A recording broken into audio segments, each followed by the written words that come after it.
अस्सलामुअलैकुम। तो कैसे हैं आप सब लोग? आई होप आप सब खैरियत से होंगे। आज हम ईद स्पेशल में बनाएंगे बकरे के पाए। बहुत ही लजीज पाए ये बनते हैं। इसका फ्लेवर और जायका आप कभी भी भूल ना पाएंगे। आज हम ये पाए बिल्कुल रवायती अंदाज से बनाएंगे। अक्सर हम जब पाए बनाते हैं तो दिल में एक डर सा बैठ जाता है कि हमारे पायों में से स्मेल ना आए। तो आज मैं पायों को धोने का भी तरीका आपके साथ शेयर करूंगी। तो आज हम पाए ऐसे बनाएंगे जिसका टेस्ट आप कभी भी भूल ना पाएंगे। तो चलिए जी इस रेसिपी को देख लेते हैं। रेसिपी अच्छी लगी तो लाइक शेयर जरूर कीजिएगा।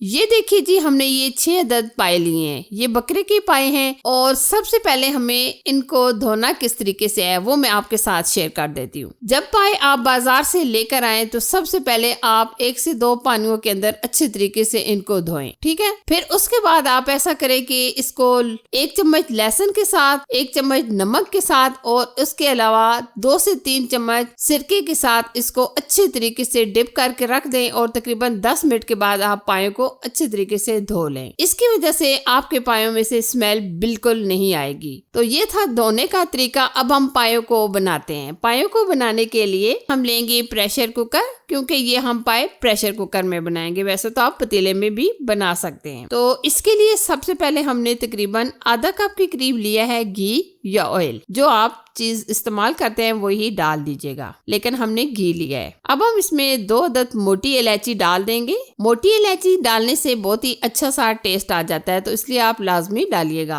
अच्छा जी, हम इसमें ऐड करेंगे 2 अदद प्याज जो हमने मिक्सी में चलाकर अच्छे तरीके से फाइन पेस्ट बना लिया है। वैसे तो अगर आप प्याज कटिंग करके भी डालना चाहे तो डाल सकते हैं, लेकिन हम फाइन पेस्ट इसलिए बना के रखते हैं ताकि जो हमारा ये सालन सा होता है, ग्रेवी सी होती है, इसमें प्याज तैरे ना। बेहतर तो यही है कि आप प्याज का पेस्ट ही ऐड कीजिएगा। अब हम क्या करेंगे, प्याज को तकरीबन 3 से 4 मिनट पकाएंगे ताकि जो प्याज का कच्चा सा टेस्ट होता है वो खत्म हो जाए। आप देख सकते हैं प्याज हमारे अच्छी तरीके से हल्के से ब्राउन हो चुके हैं। अब हम क्या करेंगे, इसमें डाल देंगे टमाटर। टमाटरों को भी हमने इसमें पेस्ट ही डाला है, क्योंकि जो टमाटरों के छिलके होते हैं वो ग्रेवी के अंदर आते हैं, वो अच्छे नहीं लगते। तो इसलिए हमने टमाटरों का भी पेस्ट ही ऐड किया है। और ये हमने 3 अदद टमाटर लिए थे। अच्छा जी, टमाटरों का पेस्ट डालने के बाद हम अच्छे तरीके से बुनाई करेंगे जब तक ये टमाटरों का पानी मुकम्मल ड्राई नहीं हो जाता और ऑयल जब तक सेपरेट नहीं हो जाता तब तक हम बुनाई करेंगे। आप देख सकते हैं माशाल्लाह अच्छे तरीके से ये ऑयल सेपरेट हो चुका है। अब हम इसमें ऐड कर देंगे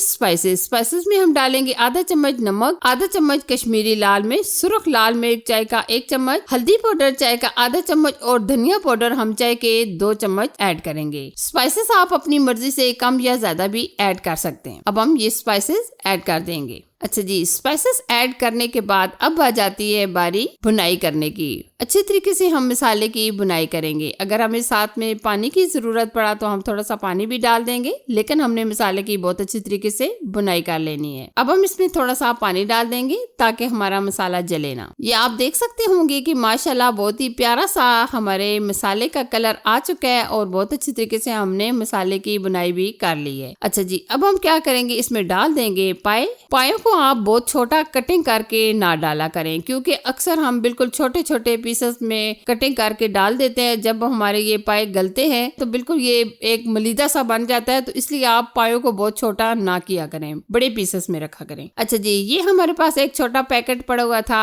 पायो मसाला का, तो ये भी हम डाल देंगे क्योंकि इसकी वजह से बहुत ही अमेजिंग सा टेस्ट आ जाता है। अगर आपके पास है तो डाल दे, अगर नहीं है तो आप स्किप भी कर सकते हैं, लेकिन मेरे पास पड़ा हुआ था तो इसलिए मैंने ऐड कर दिया। क्योंकि हमने इसमें पायों का मसाला डालना था तो इसलिए हमने स्पाइसेस कम रखे थे। पाए डालने के बाद हम अच्छे तरीके से बुनाई करेंगे तकरीबन 4 से 5 मिनट। अच्छा जी, अब हम पायों को गलाने के लिए इसमें ऐड कर देंगे पानी। पानी हम तकरीबन 3 गिलास के करीब डाल देंगे। ये हमने 3 गिलास पानी ऐड कर दिया है। अब हम क्या करेंगे, तकरीबन 30 मिनट के लिए ऊपर से प्रेशर लगा देंगे, क्योंकि ये छोटे पाए हैं तो जल्दी से गल जाते हैं। ये आधे घंटे में माशाल्लाह अच्छी तरीके से गल जाएंगे। आधा घंटा हमने प्रेशर लगा दिया था। आप देख सकते हैं माशाल्लाह जबरदस्त हमारे पाए गल चुके हैं और जो सालन था वो भी अच्छी तरीके से थिक हो चुका है। माशाल्लाह जबरदस्त खुशबू के साथ हमारे पाए तैयार हो चुके हैं। अब हम मजीद इसको गाढ़ा नहीं करेंगे, क्योंकि हमने इतना ही ये सालन रखना है। बहुत ज्यादा अगर हम पतला रखेंगे तब भी अच्छा नहीं लगेगा, लेकिन हम इतना ही ये सालन रखेंगे। आप इसकी ग्रेवी चेक करें, देखिए माशाल्लाह जबरदस्त एकदम थिक हो चुकी है। अब हम सर्व करेंगे। ये जी सबके फेवरेट बहुत ही मजेदार बकरे के पाए हमारे बनकर तैयार हो चुके हैं। यकीनन ये झटपट सी आसान सी रेसिपी आपको बहुत पसंद आएगी। अगर आपको ये रवायती अंदाज के पाए पसंद आए तो प्लीज इसे लाइक कीजिए, शेयर कीजिए और चैनल पर अगर आप नए हैं तो चैनल को सब्सक्राइब कीजिए। साथ ही के बेल आइकन को भी प्रेस कर दीजिएगा ताकि मैं इसी तरह अच्छी अच्छी और नई नई रेसिपी आप लोगों के साथ शेयर करती रहूं। अपना और अपनी फैमिली का बहुत सारा ख्याल रखिएगा। अल्लाह हाफिज।